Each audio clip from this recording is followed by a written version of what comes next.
بسم اللہ الرحمن الرحیم۔ السلام علیکم ورحمۃ اللہ وبرکاتہ۔ چاچا کمال ہاتھ میں چائے کا کپ پکڑے ہوئے سمیر کے آفس میں داخل ہوئے۔ صاحب جی آپ کی چائے۔ سمیر نے چاچا کی طرف دیکھا۔ چاچا بیٹھ جائیں۔ چاچا سمیر کی طرف دیکھتے ہوئے کرسی پہ بیٹھ گئے۔ چاچا جی آپ تو جانتے ہیں 1 سال سے کرونا کی وبا پھیلی ہوئی ہے۔ میرا بزنس نہ ہونے کے برابر ہے۔ میں اب زیادہ لوگوں کو تنخواہ نہیں دے سکتا، بس چند ضرورت کے لوگوں کو رکھوں گا اور باقی سب کو فارغ کر دوں گا۔ آپ بھی کل مینیجر سے ملنا، اپنا حساب کلیئر کر لینا، اب مجھے آپ کی ضرورت نہیں ہے۔ چاچا حسرت بھری نگاہوں سے سمیر کی طرف دیکھنے لگے۔ چاچا کے چہرے پر پریشانی عیاں تھی، وہ نہ جانے کس سوچ میں ڈوب گئے تھے۔ سمیر نے چاچا کو آواز دی، لیکن چاچا جیسے سن ہی نہیں رہے تھے۔ سمیر نے زور سے آواز دی۔ چاچا کسی درد بھرے خواب سے جیسے بیدار ہوئے تھے۔ سفید داڑھی، بڑھاپا، کمزور کانپتے ہاتھ۔ چائے کا کپ اٹھایا، کانپتی آواز میں بولے، اچھا صاحب جی، اللہ آپ کی مشکلات آسان فرمائے، ہمارا اللہ مالک ہے۔ سمیر کے آفس میں چاچا کمال صفائی وغیرہ کیا کرتے تھے، چائے وغیرہ بنا دی، لیکن اب نوکری سے نکال دیا تھا۔ سمیر خود بہت پریشان تھا۔ کرونا کی وجہ سے کاروبار بالکل ختم سا ہو چکا تھا۔ اپنی جگہ وہ بھی سچا تھا، لیکن کیا کر سکتا تھا؟ پہلے کنٹریکٹر بھی پیسے نہیں دے رہے تھے۔ سمیر گھر آیا، بہت پریشان تھا۔ بیوی کو آواز دی، حجاب میرے لیے 1 کپ کافی بنا دو۔ حجاب پاس آئی، everything is okay honey, آپ پریشان سے لگ رہے ہیں۔ سمیر نے لمبی سانس لی، کیا بتاؤں، بینک سے لون لے کر کچھ کنٹریکٹ سائن کیا تھا، اب بینک کی 2 اقساط پینڈنگ ہیں، کل وہ بھی آ جائیں گے پیسے لینے۔ کوئی بھی کنٹریکٹر پیسے نہیں دے رہا، نیا کوئی کانٹریکٹ بھی نہیں مل رہا۔ حجاب نے کندھے پہ ہاتھ رکھا، آپ پریشان نہ ہوں، سب کچھ ٹھیک ہو جائے گا، میں آپ کے لیے کافی بنا کر لاتی ہوں۔ چاچا کمال گھر آئے، آگے کرائے والا کھڑا تھا۔ چاچا کو دیکھ کر بولا، او بابا جی، پچھلے 4 ماہ کا کرایہ باقی ہے، وہ دینا ہے یا نکالوں باہر گھر سے؟ چاچا کمال ہلکا سا مسکرائے، آ بشیر صاحب، چائے پی لو، آ جاؤ گھر کے اندر۔ بشیر سخت لہجے میں بولا، آپ چائے رہنے دیں، مجھے میرا کرایہ دیں۔ چاچا کمال آہستہ سے بولے، کل دے دوں گا، کل شام کو آ جانا۔ گھر گئے، بوڑھی بیوی کھانس رہی تھی۔ چاچا کمال کے 3 بچے تھے، سب سے بڑی ایک بیٹی جو 20 سال کی تھی، چھوٹا بیٹا 17 سال کا جو ابھی اسکول پڑھ رہا تھا، اور سب سے چھوٹی بیٹی 12 سال کی تھی۔ بیٹی کو آواز دی، آرزو بیٹا، پانی کا گلاس دو 1۔ آرزو پانی لے کر آئی، پانی کا گھونٹ بھرا، کسی سوچ میں گم ہو گئے۔ بیٹا پاس آیا اور بولا، ابو پرسوں پہلا روزہ ہے، رمضان کا سامان لانے کب جانا ہے؟ اور ہاں، آپ نے کہا تھا اس رمضان اپنی فریج لے لیں گے، وہ کب لانی ہے؟ ابا مسکرائے، لے آئیں گے پتر، لے آئیں گے، اللہ دے گا۔ مغرب کی اذان ہونے لگی، سب وضو کرنے لگے، نماز ادا کی۔ دوسرے دن بیوی بولی، اے جی سنتے ہیں، آپ نے آج کام پہ نہیں جانا، ٹائم دیکھیں 9 بج گئے ہیں۔ چاچا کمال بیوی کی بوڑھی آنکھوں میں دیکھ کر بولے، ابھی ہمارے امتحان باقی ہیں، ابھی شاید ہمارا سفر، ہماری آزمائش باقی ہے۔ صاحب نے مجھے نوکری سے نکال دیا، کہتے ہیں اب ضرورت نہیں ہے۔ پاس بیٹھی بوڑھی بیوی کا سر ہی چکرا گیا۔ رمضان شروع ہو رہا ہے، کل پہلا روزہ ہے، بچے رمضان کا سامان لانے کی بات کر رہے تھے، اور اب ہمارے لیے ایک اور امتحان، کب ہمارے خوشحال دن آئیں گے؟ چاچا کمال اداسی میں بولے، اللہ وارث ہے، پریشان نہ ہو۔ دوسری طرف بازاروں میں لوگوں کا ہجوم تھا، لوگ سحری اور افطاری کا سامان خرید رہے تھے، سیب، کیلا، تربوز، روح افزا لوگ لیے جا رہے تھے۔ چاچا کمال کا بیٹا اپنے دوست کے ساتھ بازار گیا، اس کے دوست نے بھی سامان لینا تھا۔ چاچا کمال کا بیٹا مزمل حسرت بھری نگاہوں سے دیکھ رہا تھا، لوگ کتنا سامان لے کر جا رہے ہیں، میں بھی ابا کو جا کر کہتا ہوں ہم بھی رمضان کے لیے سامان لے جائیں۔ ادھر چاچا کمال کو آفس سے جو بھی حساب ملا تھا انہوں نے وہ سارے پیسے لا کر مالک مکان کو دے دیے۔ اب جیب پھر سے خالی ہو گئی۔ پریشانی کا عالم تھا۔ جانتا تھا بچے بازار جانے کا کہیں گے، بچوں کا سامنا کیسے کرتا۔ ہمت کی گھر چلے گئے۔ بیٹا دیکھ کر بولا، ابا آپ ہی نے یہ سامان کی لسٹ لکھ کر دی ہے، چلو ہم بھی سیب پہلے لے کر آتے ہیں۔ آنسو پلکوں کے پیچھے چھپا لیے آہستہ سے بولے، پتر مجھے پرسوں تنخواہ مل جانی ہے، پھر جا کر لے آئیں گے۔ مزمل افسردگی میں بولا، ابا وہ ہمارے ہمسائے کا بیٹا ہے نا غفار، میرا دوست، میں اس کے ساتھ گیا تھا، وہ پورے 5,000 کا سامان لے کر آیا ہے۔ ابا چپ ہو گئے۔ آج پہلا روزہ تھا۔ سحری میں کھانے کے لیے کیا تھا؟ وہی رات کا بنا ہوا کھانا۔ چائے بنانے کے لیے نہ دودھ تھا، نہ کھانے کے لیے دہی۔ رات کی بچی ہوئی سبزی گرم کی، سب نے سحری کی، عبادت کرنے لگے۔ افطاری کا وقت تھا۔ بڑی بیٹی نے دال چاول بنائے۔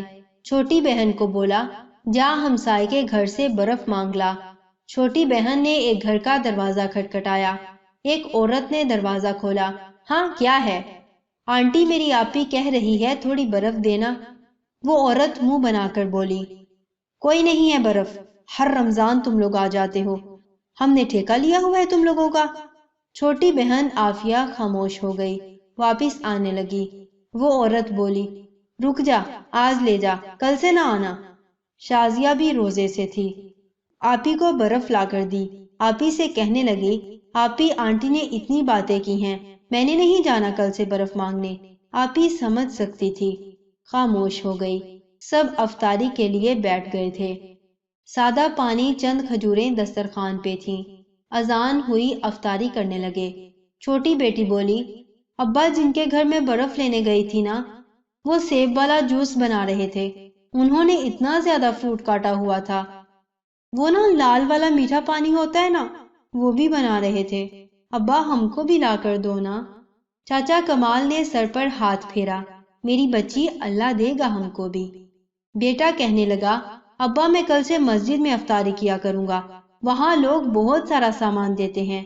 ماں آہستہ سے بولی، کوئی ضرورت نہیں ہے، گھر ہی رہو۔ آج 10 روزے گزر گئے تھے۔ بچے ہر روز پکوڑے، سموسے یا پھل فروٹ کا کہتے، ابا ہر روز ٹال دیتا۔ مزمل ضد کرنے لگا، ابا ہر روز گرم پانی سے افطاری کرتے ہیں، کچھ بھی نہیں ہے گھر میں، ہم کو آج سیب کیلے لا کر دو۔ چاچا کمال مسکرانے لگے، اچھا میں جاتا ہوں بازار، لے کر آتا ہوں۔ چاچا کمال بازار گئے، پاس صرف 30 روپے تھے۔ ایک پھل والے سے پوچھا، یہ سیب کتنے کے کلو ہیں؟ اس نے بتایا، یہ 300 کے اور یہ 350 کے۔ ہر چیز کا ریٹ آسمان کو چھو رہا تھا۔ چاچا خاموش ہو گئے، پھر بولے، یہ لو 30 روپے، اس کے جتنے سیب آتے ہیں مجھے دے دو۔ دکان والا ہنسنے لگا، چاچا 30 کا بس ایک سیب آئے گا۔ اتفاق سے سمیر بھی پھل خریدنے آیا تھا۔ وہ اپنی کار میں بیٹھا ہوا تھا۔ اس کی نظر چاچا کمال پہ پڑی۔ چاچا کمال دکان والے سے بولا، وہ جو نیچے والی ٹوکری میں سیب کیلا پڑا ہے وہ دے دو۔ دکان والا بولا، چاچا وہ میں اپنی بکریوں کو دیتا ہوں، خراب پھل ہے وہ۔ چاچا کمال بولے، 30 روپے رکھ لو، وہ مجھے دے دو۔ میرے بچوں کے آج 10 روزے گزر گئے، ایک دن بھی فروٹ نہیں کھایا، ایک کھجور سے افطاری کرتے ہیں، اللہ تمہارا بھلا کرے گا۔ دکان والے کو ترس آ گیا، 30 روپے واپس کر دیے۔ جا چاچا سائی، ٹوکری اٹھا کر لے جا۔ سمیر سب کچھ دیکھ رہا تھا۔ چاچا کمال دعائیں دینے لگا۔ خراب فروٹ کی ٹوکری سے کچھ صحیح پھل ایک شاپر میں ڈالنے لگا، ساتھ دعائیں دے رہا تھا۔ یہ منظر دیکھ کر سمیر کی آنکھوں میں آنسو آ گئے۔ اسے اپنا افطاری کا دسترخوان یاد آیا، طرح طرح کے پھل، پکوڑے، سموسے، بریانی، جوس، جامت شیری اور کیا کچھ نہیں تھا۔ چاچا کمال پیدل تیز قدموں سے چلتا جا رہا تھا۔ افطاری کا وقت قریب تھا۔ سمیر بھی کار لیے پیچھے پیچھے جانے لگا۔ چاچا کا گھر دیکھا، پھر جلدی سے بازار آیا اور ضرورت کا سامان لیا۔ کار چاچا کمال کے گھر کے سامنے پارک کی، دروازے پر دستک دی۔ مزمل نے دروازہ کھولا۔ سمیر بولا چاچا کمال کا گھر یہی ہے؟ مزمل نے ہاں میں سر ہلایا۔ میں ان کا بیٹا ہوں، اندر آ جائیں۔ اتنے میں اذان ہونے لگی۔ سمیر گھر میں داخل ہوا، دیکھا زمین پہ دسترخوان بچھایا ہوا، چند کھجوریں ایک پلیٹ میں تھی اور وہ جلا سڑا سا فروٹ کاٹ کر پلیٹ میں رکھا ہوا تھا۔ سادہ پانی گلاس میں بھرا ہوا تھا۔ کار سے پھل فروٹ نکال کر ان کو دیا۔ کمال چاچا کی آنکھوں میں آنسو آ گئے۔ پکوڑے سموسے بھی دیے۔ سب کے چہرے پہ ایک مسکراہٹ سی چھا گئی۔ ان کے ساتھ بیٹھ کر افطاری کی۔ چاچا کی طرف دیکھ کر بولا، چاچا آپ کل سے آفس آ جانا، اور ہاں، ہر روز افطاری کا سامان آپ کے گھر پہنچ جایا کرے گا۔ کمال چاچا ہزاروں دعائیں دینے لگے۔ سمیر گھر جا رہا تھا۔ آج دل کو ایک عجیب سا سکون محسوس ہو رہا تھا۔ گھر گیا، حجاب سے کہنے لگا، کل سے افطاری کا سامان صرف ضرورت کا کاٹنا۔ افطاری ایک کھجور سے بھی کی جا سکتی ہے، لیکن بہت سے ایسے لوگ ہیں جن کو ایک کھجور بھی میسر نہیں۔ کل سے کچھ فروٹ چاچا کمال کے گھر بھی بھیج دیا کرنا۔ اتنے میں فون کی گھنٹی بجی۔ دوسری طرف سے دوسری کمپنی کا مینیجر بات کر رہا تھا، سر آپ کے اکاؤنٹ میں 20 لاکھ روپے ٹرانسفر کر دیے ہیں، مزید باقی کے پیسے آپ کو عید تک مل جائیں گے۔ سمیر آسمان کی طرف دیکھنے لگا۔ ایک سکون اس کے چہرے پہ جھلک رہا تھا۔ حجاب کو پاس بٹھا کر بولا، عبداللہ بن عمرو رضی اللہ تعالی عنہما سے روایت ہے کہ نبی کریم صلی اللہ علیہ وآلہ وسلم نے فرمایا، رحم کرنے والوں پر رحمان رحم فرماتا ہے۔